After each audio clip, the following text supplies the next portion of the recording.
Torah and science, Rav Mizrahi shows something amazing.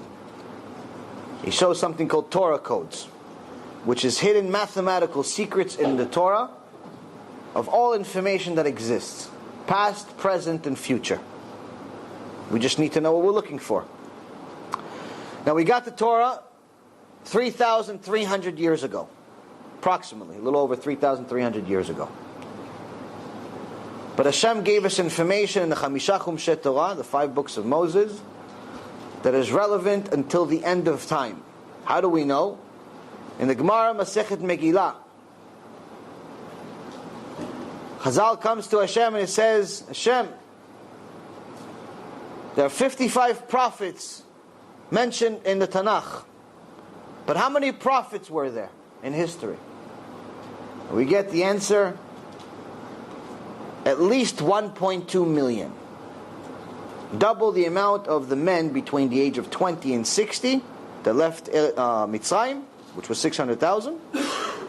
Double that at least, which means 1.2 million. So why are only 55 mentioned? 48 males, 7 females. What, the other 1,000,002, their Torah was not important? Hashem gives us an answer. Their prophecy, these prophets, was only relevant to their generation. Which means that the Torah that we have, the Tanakh that we have, of course the 5 books of Moses is part of the Tanakh, but the rest of the 19 books, so total of 24 books, Hashem is clearly telling us, is relevant forever. Anything that's mentioned, every letter, every dot, every nikud, every sentence, everything is relevant for eternity. So anyone that has a crazy excuse to drive on Shabbat to Beit Knesset saying, no, Moses didn't have a car, that's why he didn't drive on Shabbat.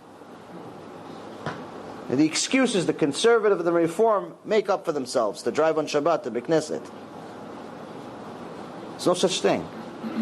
Everything that's written in the Torah is relevant to you. It's relevant to you, it's relevant to you, it's relevant to everyone. Hashem knew you're going to exist when He wrote the Torah. So in this Torah, He also gave us a prophecy, He also gave us a promise. That after we make many, many sins, He's going to send us to the 4 corners of the world. And here He says, in chapter 4 of Sefer Devarim, Deuteronomy, verse 27, Hashem will scatter you amongst the people, and you will be left few in number among the nations where Hashem will lead you. There you will serve gods, the handiwork of man, of wood and stone, which do not see, and do not hear, and do not eat, and do not smell. So He's telling us that not only are we sinners, and because we're sinners, He's going to scatter us amongst the whole world, but we're going to become worse even. After He scatters us, instead of doing tshuva like a normal person, we get worse. What do? We start doing idol worship. But specific type of idol worship. Man-made idol worship is it's already existed since the time of Abraham. But He's mentioning a specific type of idol worship. The God of wood and of stone. Wood should sound familiar to everyone. The cross is wood. Every Christian, Catholic, they always have these crosses. That's their sign. False god of wood. After that, the god of stone. What false religion is the god of stone? Mecca, Islam. Why? You go to Mecca, there Jerusalem is Mecca. What's in Mecca? It's a big, giant, square stone they all worship. They'll pray to it in that direction. So this is nice. It's literal Torah. But maybe he's talking about a different wood. Well, just because it's similar to the cross, just because it's similar to the Mecca, doesn't necessarily mean it's that. That's his translation. Why would you believe it? Because Ishtabach Shemo La'al, Hashem is very perfect. using Torah codes, which in essence means that you're using mathematical equations to have skips between letters to find words hidden within the words within the paragraph. But it has to be an equal mathematical skip. So for example, if you want to find the word, let's say house, and I'll just do it in English just for argument's sake, but you want to find the word house anytime it appears in the Torah, other than the literal, then it would look for the H, and then the O, and then the U, and then the S, and then the E, but each one, the space between the H and the O, and the O, and the U, and the U, and the S, and the S, and the E, has to be equal. Meaning if the space between H and O is 50 letters, then O and U also has to be 50 letters. It can't be 50 and then 37 and then 12, because that's just random. It has to be an equal mathematical skip between each of the letters, because then you can clearly see it's by design. It's not just a random number. But not only that, when you find some of the most extraordinary codes, not only do you find an equal mathematical skip that's usually very small, 50 letters or less, but the verse and the paragraph that you find that word also has to do, it's also talking about the subject you're looking at.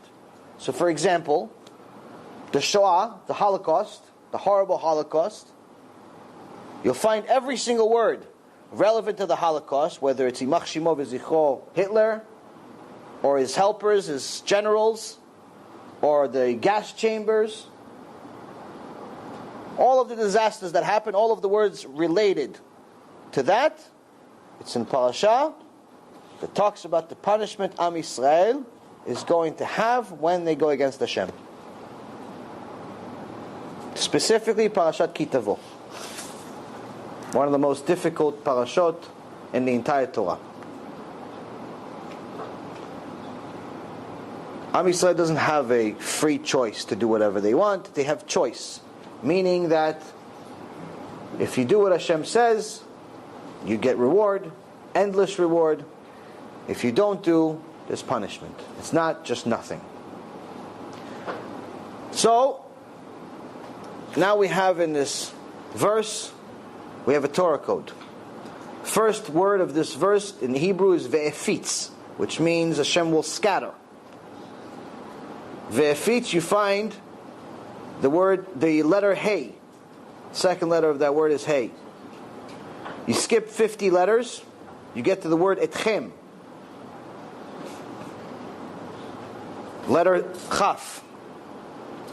Skip 50 letters, you get to the word Yishmeun.